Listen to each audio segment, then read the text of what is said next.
Hi there, thought I'd do an update on owning a Soco TC Max. I've had it about 6, 7, 8 months, something like that, since August last year, in London, in all weathers, in cold, wet, very wet, and it's been fantastic. There has been a couple of problems at the start, which I'll go through, but overall I'm very happy. So I'll start by showing you where it lives. I suppose it lives in my back garden in London. So it is undercover. There's a perspex sheet on top of this area of my garden. So it is dry when it comes in, but obviously if it's raining out, it'll get wet on the way home. I don't dry it off when I get home or anything like that, so it will stays wet and just dries naturally. But that might have an impact on the condition of it, if compared to if you left it outside constantly, or if you kept it indoors and in drier conditions. So as I said in the intro, I'm in London, and we have very wet, cold weather. I've got some other videos up that you can find of me driving this bike through a very, very, very deep unexpected flood, and it got through it absolutely no problem whatsoever. It hasn't faltered at all in the wet. I'll come on to the problems that I did have in the start in a bit. Just give you a quick tour around the general condition. I changed the rear number plate from the one that came with the bike. I've got the one that came with the bike up there. It's absolutely massive, so that was the first thing to go. I've been washing it every month or so. So you can see it's clean and tidy, but more importantly, there is no sign of any corrosion. The blue strip on the wheel was an addition of mine. They were reflective strips. I use a brush to get up in here and get all the road grime and salt out, because we do get salty roads in London. So you can see in there it's in pretty good nick. The plastic itself is pretty faultless. I mean, this is looking good. It's all pretty much brand new. And as I said, I've been in all weathers. The belt does make a noise in the wet. It makes a funny, very strange noise in the wet, but only in the wet, so that doesn't concern me at all. It's nearly silent in the dry. But it's still in good condition, doesn't need changing yet. The tyres are still the original tyres, but when it does come time to change those, I will be swapping it for a more known brand, but I haven't found any problems with them at all. When you go over a wet drain cover, there has been a little bit of a slip, but I think that would probably happen with all tyres. Corrosion wise, there isn't any, in short.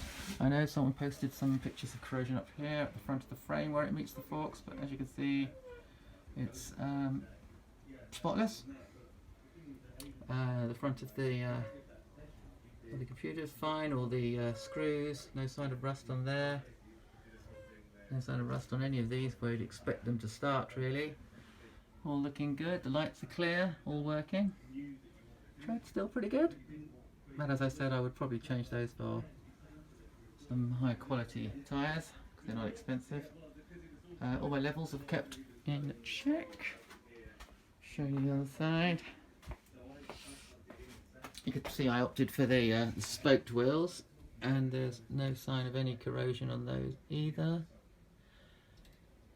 Maybe benefit from a bit of a polish. The plastic again itself hasn't dulled. No real scratches. Let's give you a detailed view up in there. A little bit dirtier up there, but I use a detailing brush to get all the odds and sods and little weirdy bits. Caliper's still good. Discs, no ridging really on the discs. Yeah, all good. So cosmetically, it's fantastic after. Let's see how many miles we've done, shall we? Let's turn him on.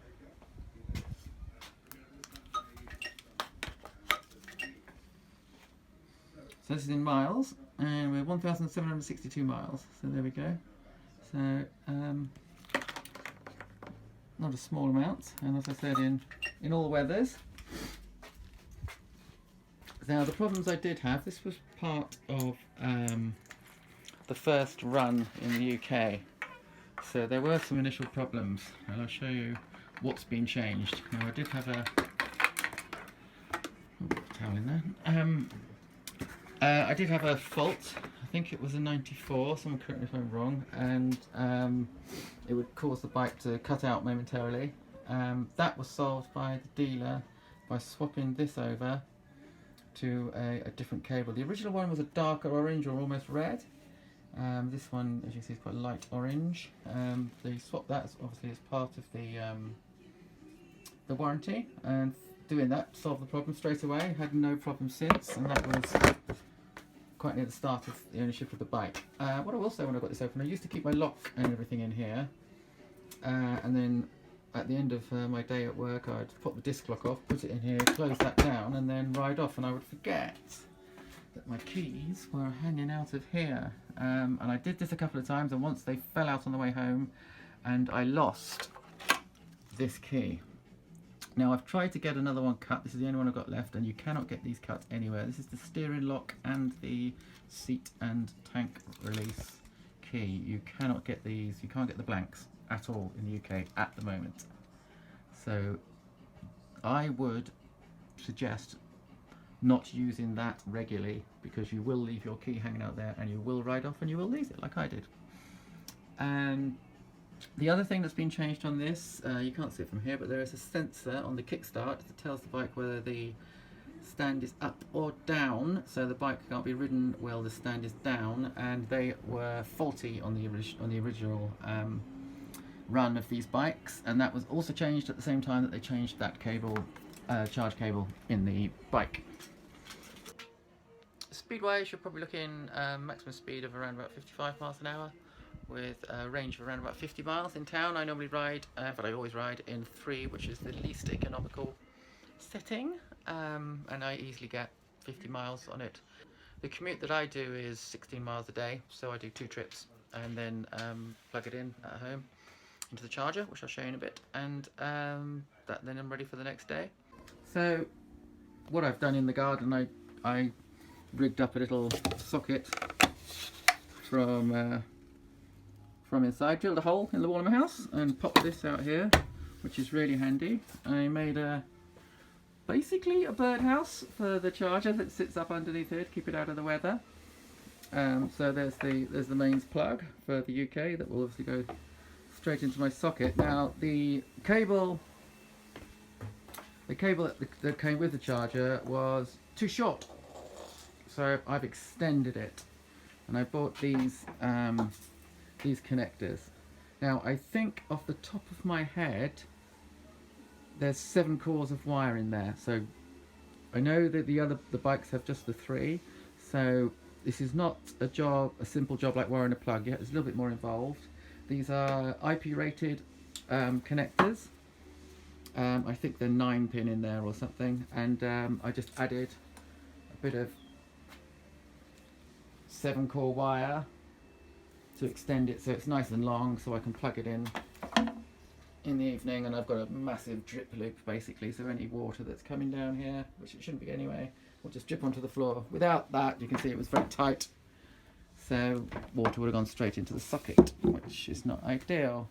So I recommend doing that if you're okay with a screwdriver and some wire strippers. If you're looking for the cable, a good place to find that is places that do things for trailers, for car trailers, the things that run the lights.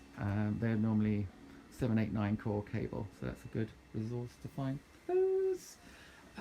So that makes it very easy. When I come in at night every 2 days, I just charge it up and it's ready to go in the morning. So yeah, to sum up, it's all lovely.